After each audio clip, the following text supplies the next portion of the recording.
I've had a lot of my subscribers ask me over the past few years when am I and Keith Jenkins doing another crawfish boil. Well, today is the day. This is Mr. Keith Jenkins. How you doing, Russ? Doing good? Doing good. Yes, sir, as always. Straight out of Madisonville, Louisiana. We're in Mobile, Alabama today at Derek's house. Y'all all know Derek, I think. If you don't, he's my oldest son. And we're getting ready to do a 2-pot crawfish method. And Keith's gonna walk you through that. This is really his brainchild. I do have a video on my channel, probably 5 years old, maybe older, doing a 2-pot method, but I'm not so sure I really explained it in the detail that we want to do today to really drill in just how to do this with good success. Now, typically, the way you would do this is to fire your water up. We have a little over half full water. We're saying around 16 gallons. Yeah, this is somewhere around there. And if half full, this would probably be more like 15 gallons. But at any rate, 16 gallons of water, normally we get that up to a hard rolling boil before we start adding the seasonings to where they don't stick to the bottom. So just so we got some silence out here to where you can hear us talking, because these things sound like a jet taking off, we decided to go ahead and put everything in here and go ahead and get it all mixed up, then turn the fire on, but we're gonna have to keep stirring it until everything dissolves, because those seasonings want to go straight to the bottom on a cold pot like this. Yes. All right, Keith, what are we doing? All right. First thing we do is we'll go get our boil mix in here. We got a liquid, and as you know, I puree the onions and celery. Yes. To put that natural juices flavor into our crawfish instead of just cutting up. And we do this here because we do high volume. Very high volume, so it's doing 10, 15 sacks at a time. So we're gonna show you a 1-pot step, and this is just for the crawfish. And if you do inside your onions, corn, potatoes, you have to have a whole separate pot than this. So we're just gonna show you to get that good flavor that everybody loves into the pot there. All right, this is the celery and the onion. He used 5 pounds of onions, and you said 2 whole bunches of celery. Yeah, just cut the root off part. And what you want to do is puree it in your blender. We use a Ninja, but use some water, probably 3 cups of water, 2 or 3 cups of water, then puree it up like a margarita. You know, you'll see your water blend that you need. So that's what it's going to do right there. You see that, and that gets that flavor all into that pot that everybody loves. And we've been doing it for, gosh, over 20 something years now. All right, we're gonna go ahead and put the onions and celery puree in there. And that's going to get all that. And you can smell that already, just the onions and the celery, so you know you're gonna get a good flavor in there. All right. Then you can choose any of your favorite liquid you want to use. Yeah, that's a liquid crab boil, so you know. Yeah, you can use, Zatarain makes some, they got a lemon flavor. Cajun Land makes some, Louisiana. We have a little secret blend here. And I'm gonna throw a couple cups of that in. So 16 ounces, you at home can probably put 2 bottles of 16 ounces in there. Yeah. All right. Yeah, I've seen people comment, you know, we pour all that liquor, oh my God. You know, I'm like. Yeah, roll with it. It's not gonna harm nothing, it's gonna do even better. Stir that in. We have a new blend. You know, we're Knee Deep Seafood. Now I have a seasoning company called Knee Deep Blends. So this is the new boil mix right here. Knee Deep Blends. And what this is going to do is the perfect base, low in salt, has more cayenne pepper in this. So you'll have that good heat flavor that you want without pouring the extra cayenne like I used to. Right. So it's here now. Right. And love it. So it's, and you told me that was designed for this 2-pot method. Yes, it is. Okay. So you don't have to do all the extra cayenne because it's going to be more if you do that a little spicier than normal you have. Right. But yeah, this is going to be it. So this is the first batch we got here, all new. So we've been doing this on the caterings. People have been loving it. And in this here, we're going to put a bag and a half. Bag and a half in that. That's 4-pound bags, by the way. Now, typical boiled crawfish, you would typically put 1 pound per every 2 gallons of water. So for a pot this size, you would actually put 8 pounds of seasoning on with normal seasoning. Yeah. So, but yeah, you only need about a bag and a half of that's stuff here. Because of the cayenne you added. Yep. And plus, You get to a second boil, you're already set up. Right. So that's about right. And you can use that for your sides and all. Check that logo out there, and that speaks Ooh, Louisiana. Good, man. Yes, it does right there. So look for that. All right. Yeah, that's gonna be available in 2 weeks. About hopefully in 2 weeks. Yeah, it's getting produced now. The label's been approved for the state of Louisiana, so it's a process you have to go through. Okay. And I'm particular about the colors, so we're gonna start off with that, and plus a all-purpose, a low salt, a blackened season, and a Cajun barbecue rub, and a seafood ball, 1 pound and 4 pound. Okay. Be our first round. Then we'll go to our liquids, the hot sauces and all like I use. Nice. So we're gonna go ahead and get that a good stir around. But I smell it up here. man, that's good. And you can put any other kind of stuff you want pureed down. If you want to add your oranges, the orange juice, lemons, do that, garlic.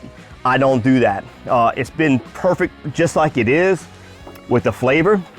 But if you do that, if you want that flavor, puree your garlic, puree your, squeeze fresh lemons in that, and oranges, squeeze all that, and you'll get that juice if you want that citrus kind of flavor too. But this is what we're gonna do. Now, we talked about it. Instead of using lemons, we're gonna use this boil booster because that has citrus in it. It's got lemon oil, and that's gonna give you all the lemon flavor that you would typically have on a boil. So it's an option, so we're gonna show you an optional thing to do. So we're gonna go ahead and put that in there too. There's no salt in that either, by the way. I can smell that orange and lemon, just like that, just off the bat. Yeah. So we'll put that in there, give it a good little stir. And what you wanna do is to roll ball this probably about 12 minutes. Get a high ball, let it go up, then you can lower your pot down. It all depends what kind of pot you got. And you just want a steady, slow ball to dissolve the powders and get that flavor in there. Right. Then after that, our two-part method, then you wanna get it down to 150 degrees. That's at a soaking stage where it's not cooking. Right. And just like if you were putting ice on the crawfish, trying to soak it down, getting here. So we're gonna skip all that process and get it down to 150. All right, we're gonna get ready and we can crank this up and. Okay.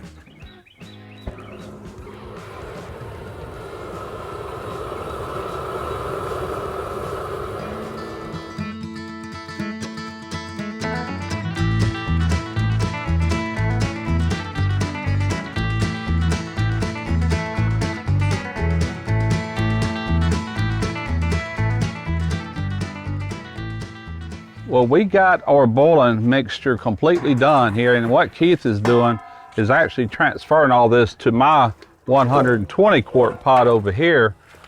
And the reason he's doing that, well, one thing is going to help cool that down quicker, but that's not the reason.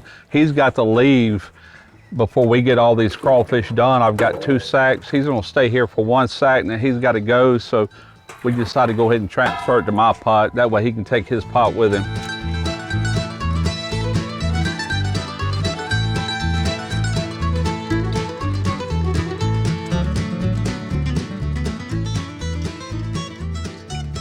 See there? Instant reads are not only to test meat. This thing read like split second as soon as I put it in that water. Fantastic. Hey, if you're needing one of these or any other kind of cooking thermometer, check out my link in the description box to ThermoPro and use my link and you'll get some exclusive discounts for some really good savings. All right, our soaking pot is done. It's now down to 100. It's actually like 149, 148, which is really perfect. So it's time to steam some crawfish. All right, here we go, boy. That's some nice looking ones right there.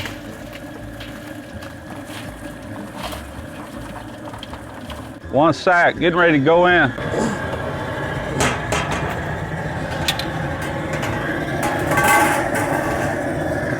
It's gonna normally take somewhere around 4.5, 5 minutes, but Keith has kind of changed his way he does that. He goes by looks more than anything, because if you got small crawfish, 4.5 minutes would be too much. Yeah. So he's going by telltale signs, color of them and things like that. Yeah, so your larger crawfish might take a little bit longer, and this is a different pot that we're using compared to what we used to. So we'll get it going by 3 or 4 minutes and we'll check it. And we're going to rotate your crawfish. You want to flip them around so they can evenly get cooked and all that here. Right. But we'll show you.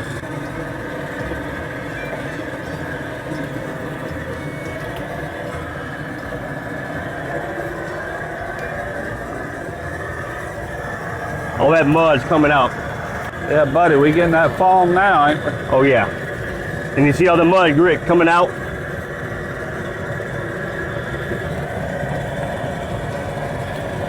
That's some of the cleanest crawfish you'll ever put in your mouth. All right. I'm happy with that right there. Lower that down.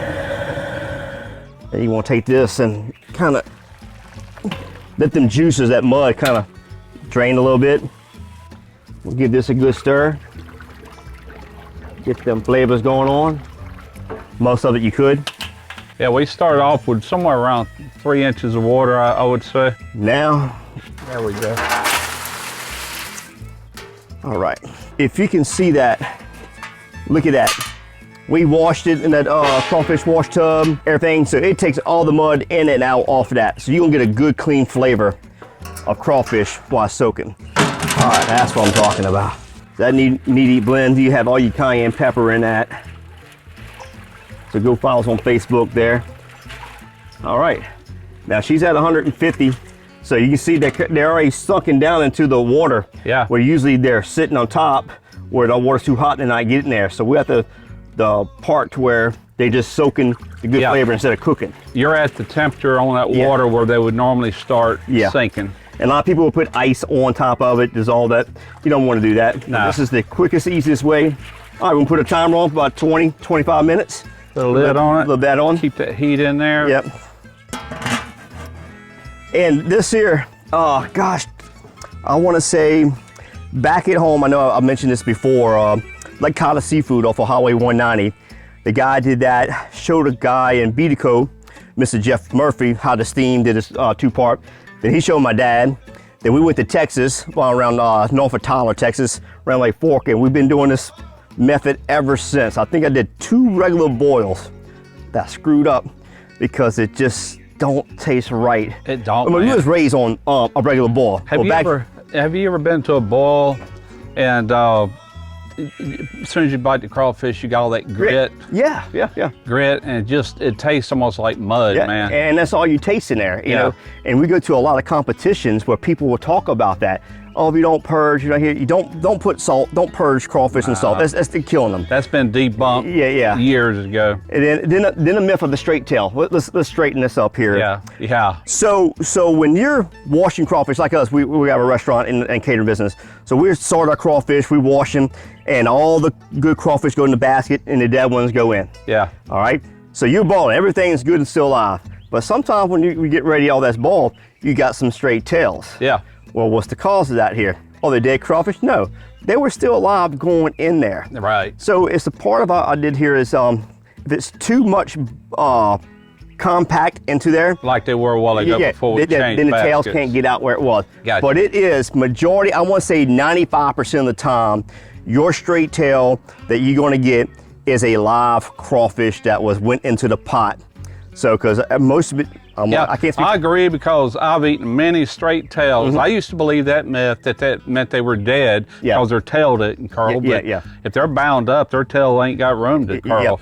Know that if you eat a crawfish that's already dead, trust me, you'll know. You'll know it the second you put it in your mouth. You'll spit it out. Yeah, and plus look at the eyes. The gray eyes are a bad crawfish. That they didn't sort out here. And you can do the same thing without the steaming water. You can do a regular boil. Do your 6-7 inches of water, boil the crawfish in regular gray water, right? And it's going to take all the mud out too. But we do it in a restaurant here, high volume. I mean, we boil 10 sacks at a time in our pots. Well, you can get water steaming with a small amount of water a lot quicker than what you can boil. And that's the whole thing. Half a pot. And you've seen this, you got to rotate them crawfish. When it starts foaming, rotate them, get it evenly cooking all. Yeah. And all you got to do is change is that steam water every time. Because we do 10 sacks, boom, and it's soaking. How dirty was that? I never looked at it. Oh, she's muddy water, Mississippi mud water there. And we washed them good. Oh yeah, we washed them good before we ever the water started. was, say like, was that the crawfish washer? Crawfish cleaner. So when you say, washer. oh, your crawfish is clean when it comes clear water, that was all clear water. Yeah. And still, look how much mud is steaming here. So you're not gonna taste that mud. We was raised but you're gonna get a good flavor. That's what I say. You got to taste it to believe the difference. Yeah. And like I said, and every 5 minutes come around and stir your pot up. Get them flavors going there too. That's right. Look at they soaking down. And But yeah. All right, I have gotten a lot of comments in the past on certain platforms where people think I am highly over seasoning my crawfish. Nothing is further from the truth. Actually, most seasonings, not all of them, some of them are really salty and you have to know your seasoning. And that just comes from trying different ones. I got certain brands that I like and you know, I know how they're going to perform. And those particular brands, I put 1 pound for 2 gallons. And I actually have a friend that he did the math on this because nobody's really ever talked about it. He even has a calculator on his website. I'll leave that in the description box. It's for Bull Boss, bullboss.com. He has a calculator. If you're not even sure what size pot you have, you can measure the width and the depth, and he'll tell you how much water and how much seasoning you need to add if you're just completely in the dark and don't have a clue. But good rule of thumb is 1 pound for every 2 gallons of water. It looks excessive when you're pouring it in there. Keep in mind, these big pots we got, it depends on which one. That one I'm using right now is 120 quart. We had 140 quart here, and those are going to hold quite a bit of seasoning, 7 to 8 pounds of seasoning. So it looks like overkill going in, but it's not. And when you taste them, you'll absolutely know it. And keep this in mind, if you're doing a 2-pot method like this, when those crawfish come out of that steamer, they're bland. They haven't been seasoned at all. You put them in that soak, and if it's the first time you ever done it, check them after 10 minutes. If they're not quite up to your level of spice or your flavor, let them go another 5 to 10 minutes. These are going 25 minutes, okay? Because it's tried and proven. We already know that 25 minutes soaking in this particular recipe is going to produce really good tasting crawfish. And so I just wanted to clear the air on that. I'm not over seasoning. I've been doing this most of my life, and I'm 64 years old. I know that don't mean nothing to a lot of people, but it's experience is what it all boils down to. So I'm not going to lead you astray. If I didn't know that it works absolutely, I wouldn't be saying this. Well, we just scooped some out of that soaking pot, and we're going to give them a try. Hey, what? That's some fine looking crawfish, Oh, yeah, Keith? ain't nothing wrong with that. Ooh, that's good and hot. Like I said, you want to take that, twist that tail out. Ooh, woo. That's some good flavor there. Oh, that's great. Yeah, I don't know if I'd let them soak much longer. I think those are perfect. Nice little spice level, but not too spicy. And as always, super clean tasting because of that steaming method. I can sit here all day long though. I got a 5-hour drive to go do. Yeah, we got another sack over here behind me that we're washing. We done washed it twice. And from there, we're gonna do the same thing we just did. But wanted to show you how we do the 2-pot method. And Keith pretty much explained everything. Yep. You can also boil them and then put them in a soaking pot. I personally like to steam. To me, it's got advantages. Oh yeah. Less water, less time to get right it here. boiling, you know, and it cleans the fire out of them. Peels right out. That's the thing about boiling water. It's 212 degrees and steam starts producing at 212, but they have what they call a latent heat. It's hot. I mean, you put a thermometer on there, it says 212, Yeah. but latent heat means hidden heat. Yep. It's really hot, but you're still only going to read 212 degrees, but it will clean the fire out of these crawfish. Oh, yeah. Man. So, and again, man, it's been a pleasure, Russ, after 5 years, and, our crawfish videos always been good to hang out with you and the family and all, and Derek. So, but yeah, I want to say this, hopefully about 2 weeks, the new brand of Need Eat Blends Seafood Ball will be out. We'll keep you posted on our, if you go to Facebook, we'll have it on there, and we'll keep everybody posted on there, and plus we'll let you know, hey, it's ready to go. So we've been working for months and months on the new label, getting everything approved. So we're hoping to have it ready once this video airs, but it's not. But it's right there. So even though after crawfish season's over, you got shrimp, you got crabs you can do, peanut season's coming up, and another thing is your vegetables, just anything you want to use for the ball there. There's some meat in it. Oh, yes, it is there. I'll hang on to them. And but check all our products out. And Russ, again, it's been a pleasure again. Yeah, man. And I got crawfish. that's how we go. So again, again, thank you. Yeah, man. And, anytime. I love it. So, y'all wanted the video, so we're here together. So, Russ and Keith here. Yep. And maybe next time, hey, y'all can invite us somewhere. If y'all get somewhere out of state, y'all want us to come do something, we're not booked up. I keep on telling we're gonna go on tour one day, me and Russ. Yeah. Load up our trailer and go in these towns and cities and show you our southern culture that we do. You know, especially with his barbecue and stuff. God, I gotta give you that barbecue rub to try out too. Though. All right then. I mean, until then, you know, need to eat blends and need to eat seafood. I'm Russ Jones, Smoky Ribs. Hope y'all enjoyed it. Me and Derek's getting ready to get busy doing some more of these, and Keith Jenkins is heading back to Louisiana. Thank you, buddy. I appreciate it. Anytime. Aye. Later.